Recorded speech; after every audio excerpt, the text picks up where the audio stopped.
வணக்கம். இன்னைக்கு gold, silver, crude oil and DX உடைய டெக்னிக்கல் அனாலிசிஸ் பார்க்கலாம். இந்த வீடியோக்குள்ள போறதுக்கு முன்னாடி இந்த தளத்தை சப்ஸ்கிரைப் பண்ணாம இருந்தீங்கன்னா சப்ஸ்கிரைப் பண்ணீங்க, கூடவே பெல் ஐக்கானை கிளிக் பண்ணீங்க. அப்பதான் நாங்கள் வீடியோஸ் போட்டோன்னே நோட்டிஃபிகேஷன் வரும். அனைவருக்கும் சுதந்திர தின நல்வாழ்த்துக்கள் தெரிவிச்சுக்கிறோம். இன்னைக்கு பார்த்தீங்க அப்படின்னா மார்க்கெட்டுடைய நியூஸஸ் என்னென்ன இருக்கு அப்படின்னு பார்த்தீங்கன்னா, ரீட்டைல் சேல்ஸ் இருக்கு அண்ட் தென் அன்எம்ப்ளாய்மெண்ட் கிளைம் இருக்கு. ஸோ ரீட்டைல் சேல்ஸ்ல வந்து மந்த் இருக்கு அண்ட் கோர் ரீட்டைல் சேல்ஸ் ரெண்டுமே இருக்கு. ஃபுட் அண்ட் எனர்ஜி பேஸ் பண்ணியிருக்கோம். ஸோ ரெண்டுமே பாசிட்டிவாக வந்தால் மட்டும்தான் யூஎஸ்க்கு இது பாசிட்டிவாக அமையும். இல்லைனாலும் மார்க்கெட் டெக்னிக்கலாக எப்படி இருக்குன்னு பார்க்கலாம். இன்னைக்கு இந்த நியூஸ் முடிஞ்சதுக்கப்புறம் நாளைக்கு பார்த்தீங்கன்னா பில்டிங் பர்மிட் மட்டும்தான் நமக்கு இருக்குது. ஓகேங்களா? ஸோ அதுக்கு பெரிய இம்பேக்ட் இருக்காது. இன்னைக்கு இருக்கக்கூடிய நியூஸை நம்ம கான்சென்ட்ரேட் பண்ணி பார்க்கலாம். ஃபர்ஸ்ட் நம்ம வந்து டாலர் இண்டெக்ஸ் உடைய டெக்னிக்கல் வியூ பார்க்கலாம். ஸோ டாலர் இண்டெக்ஸ் பார்த்தீங்க அப்படின்னா நேற்று வந்த data negative, inflation rate negative, but price வந்து இந்த சப்போர்ட் லெவலுக்கு கீழே போகலை. இது ஒரு ப்ளஸ் பாயிண்ட். இன்னைக்கு வரக்கூடிய டேட்டா ஆல்மோஸ்ட் ஈக்குவலாக வந்துட்டா கூட மார்க்கெட் மேலே போகிறதுக்கான வாய்ப்புகள் அதிகமாக இருக்கும். ஒருவேளை ப்ரைஸ் கீழே பிரேக் ஆனால் 101.50 அப்படிங்கிற நெக்ஸ்ட் சப்போர்ட் லெவலுக்கு ப்ரைஸ் வந்து எடுக்க வந்துடும். ஓகேங்களா? ஸோ இப்போ மார்க்கெட் இருக்கிறது நமக்கு சப்போர்ட் லெவல் தான். ஸோ இந்த சப்போர்ட் லெவலில் ப்ரைஸ் வந்து மேலே போக சான்சஸ் உண்டு. இதே நமக்கு 103.50க்கு மேலே மார்க்கெட் வந்து பிரேக் ஆகும்போது, கூட இந்த சேனலும் பிரேக் ஆகும்போது மார்க்கெட் இங்கேருந்து ஒரு அப்சைட் ட்ரெண்டை மேலே கிரியேட் பண்ண ஆரம்பிச்சிடும். ஸோ 103.50 அப்படிங்கிற இந்த லெவலும் கீழே 101.50 அப்படிங்கிற லெவலும் நமக்கு ரொம்ப இம்பார்ட்டன்ட். ஆனால் இப்போ ப்ரைஸ் இருக்குது 102.50. கரெக்டாக எல்லாத்துலேயும் ஒவ்வொரு பாயிண்ட்ஸ் நமக்கு டிஃப்ரென்ஸில் இருக்குது. ஸோ இப்போ சப்போர்ட் லெவலில் இன்னைக்கு வரக்கூடிய ப்ரைஸை பேஸ் பண்ணி, இன்னைக்கு வரக்கூடிய நியூஸஸை பேஸ் பண்ணி இன்னைக்கு பை ஆகுமா அப்படின்னு பார்க்கலாம்.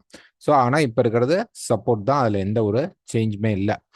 இந்த இடத்துல இன்னொரு முக்கியமான ஒரு ஹைலைட்டடான விஷயம் என்ன அப்படின்னா, ப்ரைஸ் வந்து மேலே போயிட்டா நமக்கு இது ஒரு ஸ்ட்ராங்கான டபுள் பாட்டமாக மார்க்கெட்டில் கிரியேட் ஆகிடும். ஸோ தட் அப்கமிங்கில் திருப்பி ப்ரைஸ் கீழே இறங்குறதுக்கு முன்னாடி இந்த டாப்ஸை போய் மார்க்கெட் டெஸ்ட் பண்ணுறதுக்கு ஒரு ரேலி கிரியேட் ஆகும். இதுக்கு மேலேயும் மார்க்கெட் போகிறதுக்கான சான்சஸும் வந்துடும். ஸோ இங்கே ஸ்ட்ராங் சப்போர்ட் கிரியேட் ஆகுமா அப்படிங்கிறது தான் நம்ம இப்போ பார்க்கணும். அதுக்கு 103.50 பிரேக் பண்ணுறான்னா நம்ம பார்க்கலாம். Next US oil. So US ஆயிலை பொறுத்த வரைக்கும் ப்ரைஸ் வந்து இப்போ கீழே வந்துட்டு இருக்கு. ஸோ இங்கே பை ட்ரை பண்ணலாமா அப்படின்னு நம்ம பார்த்தோம் அப்படின்னோம்னா, ப்ரைஸ் வந்து இப்போ கீழே பார்த்தீங்க அப்படின்னா ஒரு டேர்ன் இப்படி வந்துட்டு இருக்கு. இது வந்து ஒரு 15 மினிட்ஸ் ஷார்ட். ஸோ ப்ரைஸ் பார்த்தீங்க அப்படின்னா இப்படி வச்சுக்கலாம். இப்போ வந்து நமக்கு இங்கே ஒரு சின்னதாக ஒரு பிரேக் ஆகி ப்ரைஸ் வந்து நிற்குது. ஓகே, இப்படி வச்சுக்கோங்க. ப்ரைஸ் வந்து இந்த மாதிரி ஒரு சேனல் ஃபேஸில் நின்றுட்டு இருக்கு. ஸோ இந்த இடத்துல பார்த்தீங்கன்னா நமக்கு வந்து ஒரு நல்ல டேர்ன், இப்படி மார்க்கெட் வந்து இப்படி யூ டேர்ன் பண்ணிட்டு இருக்கான். ஸோ இந்த டாப் அப்படிங்கிறது ரொம்ப முக்கியம். ஓகேங்களா? இந்த டாப் அப்படிங்கிறது நமக்கு ரொம்ப ரொம்ப இம்பார்ட்டன்ட். ஸோ இந்த டாப் அப்படிங்கிறது 77.50 வரைக்கும் வச்சுக்கலாம். ஸோ ப்ரைஸ் வந்து அப்படி போய் கீழே வந்து இந்த டாப்ஸை பிரேக் பண்ணால் நமக்கு மார்க்கெட் மேலே போக வாய்ப்புகள் இருக்கும். ஸோ இங்கே வந்து மல்டி சப்போர்ட்ஸ் ரிஜெக்ஷன் ஆகி மார்க்கெட்டில் மல்டி சப்போர்ட் எடுத்திருக்கு. ஆனால் ஒரு மிகப்பெரிய சப்போர்ட் லெவலா அப்படின்னு பார்த்தீங்கன்னா இல்லை. ஸோ ப்ரைஸ் இந்த லெவல் பிரேக் ஆகும்போது தான் நமக்கு மேலே போக சான்சஸ் உண்டு. இப்போ இந்த பிரேக் அவுட்டை வச்சு நம்ம போகலாமானா போகக்கூடாது. ஸோ இது வந்து கன்ஃபர்மேஷன் கம்மி. ஸோ இங்கே நம்ம பை எடுக்கிறதுனா எடுக்கலாம், but stop loss must hit ஆக வாய்ப்பு இருக்கும். ஸோ மேலே போய் இந்த லெவல் பிரேக் ஆகும்போது தான் மார்க்கெட் நல்லாவே மேலே போகிறதுக்கான சான்சஸ் இருக்கும். ஸோ ப்ரைஸ் வந்து இப்போ வந்து ஒரு ஷார்ட் டேர்மில் பார்த்தீங்க அப்படின்னா இப்படி ஒரு டவுன்ஃபால் கொடுத்துட்ருக்கான். பிரேக் ஆனாலும் இந்த ஹை பிரேக் ஆகணும். இல்லை திருப்பி ப்ரைஸ் கீழே வந்தா அரௌண்ட் 74.5 அந்த மாதிரி லெவல்ஸ்க்கு வந்ததுன்னா ஒரு நல்ல பையிங்காக இருக்கும். ஸோ இது ரீடெஸ்டிங் தான் வருது. இது பிரேக் ஆகும்போது தான் மார்க்கெட் மேலே போகிறதுக்கான வாய்ப்புகள் இருக்கும், நல்லா இருக்கும். ஸோ 77.5க்கு மேலே மார்க்கெட் போயிடுச்சு அப்படின்னா மேலே போக வாய்ப்பு இருக்கும். இல்லைன்னா கீழே வரும்போது ஒரு 74லேருந்து 75க்குள்ள ப்ரைஸ் வந்து சப்போர்ட் எடுக்கும்போது நம்ம பை எடுக்க ட்ரை பண்ணலாம். நெக்ஸ்ட் பார்த்தீங்கன்னா சில்வர். ஸோ சில்வர் பொறுத்த வரைக்கும் டே ஃப்ரேமில் பார்த்தோம் அப்படின்னா ப்ரைஸ் வந்து இந்த சப்போர்ட் லெவலில் தான் ப்ரைஸ் இருக்குது. இப்போ ப்ரைஸ் மேலே போய் இந்த ரெசிஸ்டன்ஸில் நின்றுட்டு இருக்கான். ஸோ ப்ரைஸ் வந்து மேலே பிரேக் பண்ணும்போது தான் நமக்கு 29.20 பிரேக் ஆகும்போது தான் மார்க்கெட் மேலே போகிறதுக்கான வாய்ப்புகள் இருக்கும். ஸோ இன்னைக்கு வரக்கூடிய நியூஸ் அப்படின்னு நம்ம பார்க்கும் பொழுது சில்வருக்கு வந்து ஒரு பாசிட்டிவா இருக்க வாய்ப்பு உண்டு. இப்போ சில்வர் அண்ட் கோல்டுல வந்து 2 கான்செப்ட் நம்ம எடுத்துக்கலாம். இப்போ சில்வர் அண்ட் கோல்டு.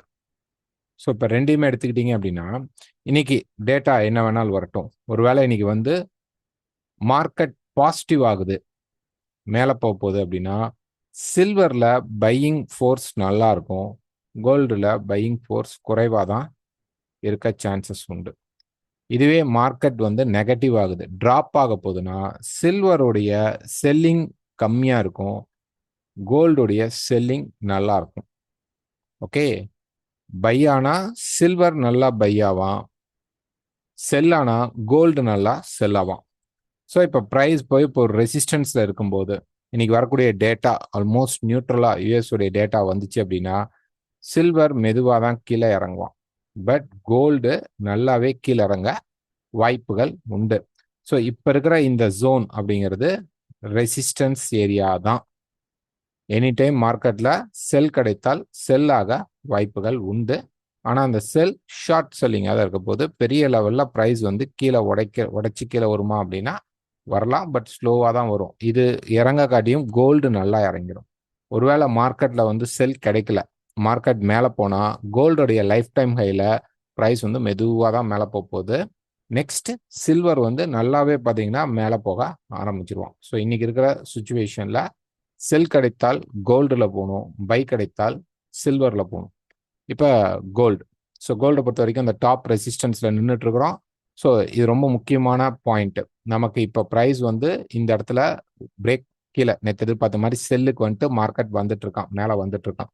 ஸோ இப்போ நம்ம என்ன பண்ணலாம் அப்படின்னு பார்த்தீங்க அப்படின்னா, அரௌண்ட் 2465 ஆர் 68 இந்த லெவல்லேருந்து 2473க்குள்ள ப்ரைஸ் வந்து செல் அப்படின்னு கிடைச்சிச்சு அப்படின்னா கன்ஃபார்ம் பண்ணி ஒரு ஷார்ட் ஃப்ரேமில் போயிட்டு மேலே இருக்கக்கூடிய டாப்பை எஸ்எல்ஆ வச்சு நீங்கள் செல் ட்ரை பண்ணலாம். அல்லது இங்கேயே போயிட்டு மார்க்கெட் இப்படி திரும்புற மாதிரி இருந்தால் இதையே எஸ்எல்ஆ வச்சு செல் ட்ரை பண்ணுங்க. ப்ரைஸ் ஆல்மோஸ்ட் வந்துட்டான், 65 பக்கமாக வந்துட்டான்.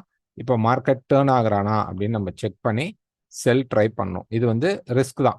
ரீசன் என்ன அப்படின்னா, மார்க்கெட் ஆல்ரெடி ஒரு பைல தான் இருக்கிறான், சும்மா ஜஸ்ட் ஒரு கன்ஃபர்மேஷனுக்காக வரான். ஸோ இங்கே எடுக்கும்போது ஃபர்ஸ்ட் டார்கெட்டாக என்ன இருக்கும் அப்படின்னா, கீழே இருக்கிற இந்த லெவல்ஸே தான் நமக்கு சப்போர்ட்டாக, ஃபர்ஸ்ட் சப்போர்ட்டாக மார்க்கெட்டில் வரும்.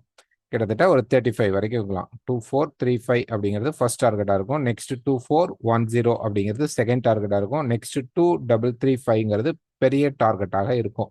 ஸோ இந்த பெரிய டார்கெட்டுக்கு மார்க்கெட் வரலாமானா வரலாம். திருப்பியும் மார்க்கெட் வந்து மேலே போகுது அப்படின்னாலுமே, ப்ரைஸ் மேலே போனாலுமே இந்த ஹைக்கு மேலே பெருசாக போகாது. நான் ஆல்ரெடி சில்வரில் சொன்னது தான். இப்போ கோல்டு அண்ட் சில்வர் எடுத்துக்கிட்டோம் அப்படின்னா, இறங்கினால் சில்வர் கம்மியாக இறங்கும், கோல்டு பெருசாக இறங்கும். ஏறினால் கோல்டு கம்மியாயிரும், சில்வர் நல்லா ஏறும். ஸோ இந்த டாப்பை மார்க்கெட் பிரீச் பண்ணுச்சு அப்படின்னா கூட நமக்கு கோல்டோடைய மூவ்மெண்ட் கம்மியாக தான் இருக்கும். ஸோ திருப்பி டாப் அண்ட் டாப்பில் போய் நம்ம என்ன பண்ணணும் அப்படின்னா செல் தான் ட்ரை பண்ணணும். ஸோ நேற்று செல், இன்னைக்கு மார்க்கெட் மேலே போயிட்டுருக்கு, இங்கேயும் நம்ம செல் ட்ரை பண்ணுறது பெஸ்ட் சாய்ஸாக இருக்கும். இந்த லெவல்ஸை யூஸ் பண்ணிக்கங்க. Stop loss must. Stop loss use பண்ணலை அப்படின்னா, ஸ்டாப் லாஸ் நாங்கள் யூஸ் பண்ணலை அப்படின்னா இந்த லெவல்ஸ் எல்லாம் நீங்கள் ஒமிட் பண்ணிக்கோங்க. ஸ்டாப் லாஸ் யூஸ் பண்ணி ட்ரேட் பண்ணுறவங்க மட்டும் இந்த லெவல்ஸை எடுத்துக்குங்க. ஏன் அப்படின்னா, மார்க்கெட்டோடைய டாப் அண்ட் டாப்பில் நம்ம இந்த மார்க்கெட்டில் செல் ட்ரை பண்ணுறோம். அப்போ கண்டிப்பாக நம்ம ஸ்டாப்ஸை கவர் பண்ணுறதுக்கு மார்க்கெட் டக்குன்னு ஒரு ஸ்பைக் போயிட்டு வரதுக்கான வாய்ப்புகளும் இருக்கும். ஸோ இந்த ஸ்பைக் வந்து போயிட்டு கீழே வந்துட்டா பிரச்சனை இல்லை. ஸ்பைக் தூக்கி இன்னைக்கு நிறுத்திட்டு மார்க்கெட்டோடைய நியூஸ் இல்லாமல் டாப்லேயே மார்க்கெட்டை ஹோல்ட் பண்ணிட்டான் அப்படின்னா இது நமக்கு ரிஸ்க் ஃபேக்டரை கொடுக்கும், பொசிஷன்ஸை கொண்டு போக வேண்டிய சுச்சுவேஷனில் இருக்கும். அதனால வாட் எவர் இட் இஸ், செல் கிடைத்தால் ஸ்டாப் லாஸ் யூஸ் பண்ணி செல் ட்ரை பண்ணுங்க. இல்லை எனக்கு பை தான் இங்கே நல்லா கிளியராக தெரியுது அப்படின்னா உங்களுடைய டெக்னிக்கல் மெத்தடில் நீங்கள் பை ட்ரை பண்ணிக்கிங்க. பட் செல் போகிறது பெஸ்ட். ஏன்னா மார்க்கெட் திருப்பியும் மேலே போகுது அப்படின்னா கூட இங்கே போய் நம்ம மார்க்கெட்டில் செல் தான் ட்ரை பண்ணணும், பை ட்ரை பண்ணக்கூடாது. ஃபால் ஆனால் கிட்டத்தட்ட நமக்கு ஒரு 70 பாயிண்ட்ஸ்லேருந்து 120 பாயிண்ட்ஸ் மார்க்கெட் ட்ராப் ஆக வாய்ப்பு இருக்கும். அதனால நம்ம இங்கே ஷார்ட்ஸ் ஒரு 8லேருந்து 10 பாயிண்ட்ஸ் ஸ்டாப் லாஸ் வச்சு செல் எடுக்க முயற்சி பண்ணணும். 65லேருந்து 68 மினிமம் ரீச் ஆகணும். 73க்குள்ள மார்க்கெட் திரும்பும்போது நம்ம செல் ட்ரை பண்ணலாம். உங்களுடைய டெக்னிக் யூஸ் பண்ணி இந்த லெவல்ஸ்குள்ள வரும் பொழுது ப்ரைஸ் வந்த உடனே செல் ட்ரை பண்ணாதீங்க. ஏதாவது ஒரு ஷார்ட் ஃப்ரேம்ல நீங்க கன்ஃபர்மேஷன் பண்ணி ஒரு 5 மினிட்ஸ்லயோ 1 மினிட்லயோ 15 மினிட்ஸ்லயோ 30 மினிட்ஸ்லயோ ஏதாவது ஒரு கன்ஃபர்மேஷன் கிடைக்கும் போது அதுக்கு மேல ஸ்டாப் லாஸை வச்சு போடுங்க. இல்ல இந்த டாப் அண்ட் டாப் அப்படிங்கிறத நீங்க ஸ்டாப் லாஸை யூஸ் பண்ணீங்க. இந்த டாப்பை நீங்க ஒரு 80க்கு மேல 81 வரைக்கும் ஒரு ஸ்டாப் லாஸ் வச்சு ட்ரை பண்ணுங்க. கீழே வர வாய்ப்புகள் உண்டு. Stop loss must. ஸோ நாளைக்கு முடிந்தால் நாங்கள் வீடியோ கொடுக்குறோம். தேங்க்யூ.